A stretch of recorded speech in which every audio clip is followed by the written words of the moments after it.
Hello there, my name's Lindsay Butcher and I'm an aerial dance artist, which means I'm a contemporary dancer who enjoys working in the air as much as I love dancing on the floor. So whenever possible, I try to combine the two to create aerial dance or vertical dance. In vertical dance, which is what you'll see us doing at Norfolk and Norwich Festival, we use rock climbing equipment and technologies, so ropes, harnesses, ascending, descending devices to dance in the air. The vertical part of the name references our dance floor, which is most often a wall, but could also be any other vertical surface. So at the festival, we'll be dancing on a freestanding abseil wall. But we have previously performed on tall buildings, small buildings, on trees, towers, on cranes, on a disused satellite dish in the jungle in Trinidad. So there are many variations, but generally speaking, in vertical dance, we flip the traditional orientation of the dance floor through 90 degrees. This is sometimes really confusing for audiences watching because the usual dancer orientation and therefore the audience's viewpoint is shifted. It can also be pretty discombobulating for our bodies and our brains to deal with. So if we think of being as up as being above our heads,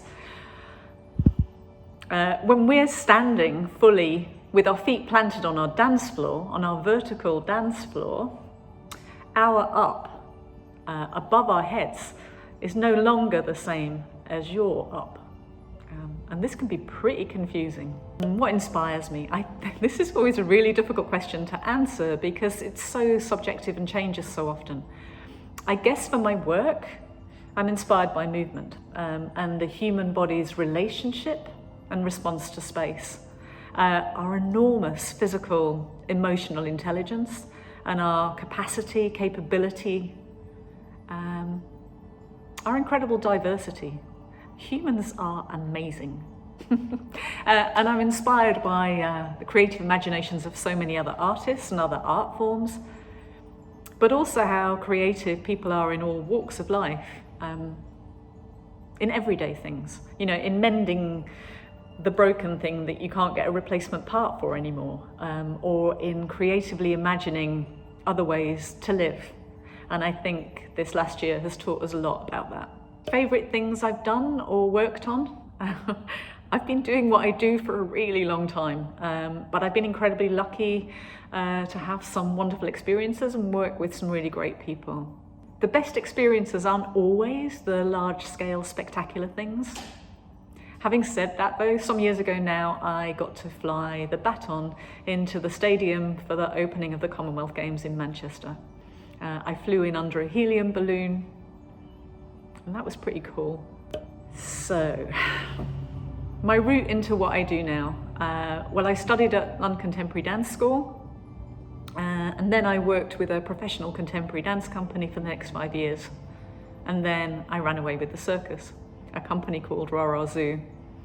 And that sounds like an incredible cliche, but at the time, there were no circus schools, there were no aerial training spaces. And so if you wanted to learn aerial work, acrobatics, juggling, you had to join a circus. So that's what I did. I'd say see as much live performance work as you can, well, live and online. You could volunteer at a festival or work at a theatre. I worked front of house, as an usher when I was a dance student, and that way I got to see a lot of performances. What else? Look at TikTok, Insta, other online platforms. Why? Because I think seeing other work helps clarify what it is you do and don't like. And the broader a range of work you can see, you might be surprised by things you didn't think you liked, or things that you definitely did think you liked anyway. Also, you'll be amazed by how things like your hobbies, your interests, your other life skills can add to your portfolio of options and how useful they can be. Understanding how to use social media to publicize yourself and your work, for example. As a performing artist, it's your job to get your profile out there in the world. Having good literacy and organization skills, and ahead for budgets, ahead for figures. Geez, there's so much I wish I'd paid more attention to when I was at school. You know, you might need to write funding applications to support your work. You'll definitely need to manage sometimes complex schedules. So juggling your travel, training, performing, eating well at the right time, having a life outside of your work, and making sure that you find time in all of that to rest and recover. My main bit of advice to leave you with, whatever you choose to do, show up fully, be on time, work hard, and be nice. Be nice. It's definitely not original advice, but it's served me really well. Okay, so the creative challenge. I think to understand more about our work and why this challenge, maybe you could start by watching this short film of our work, of our vertical dance duet called Why. The link's here. So now you have an idea of what we do and what it looks like. So I'd like you to start lying on the floor and with your hands or feet in contact with a wall, so against the wall. And you're going to create a short movement sequence.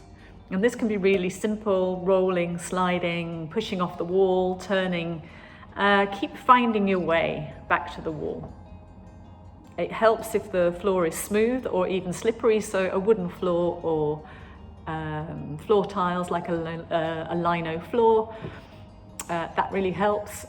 Carpets can really burn if you move fast on them, so I'd say unless you have to, don't do this on a carpet.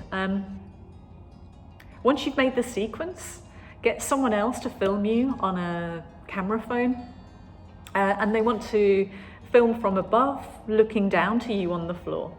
So they could be standing on a chair or a ladder. You could put the camera on a shelf or on one of those bendy tripods. It just needs to angle down.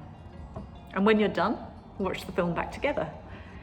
So, does it look like you're dancing on the wall? Does it look like you're doing vertical dance? Does it appear that you have a different relationship to gravity or to your usual way of seeing dance?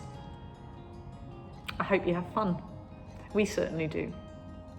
Thanks very much for watching, and bye for now.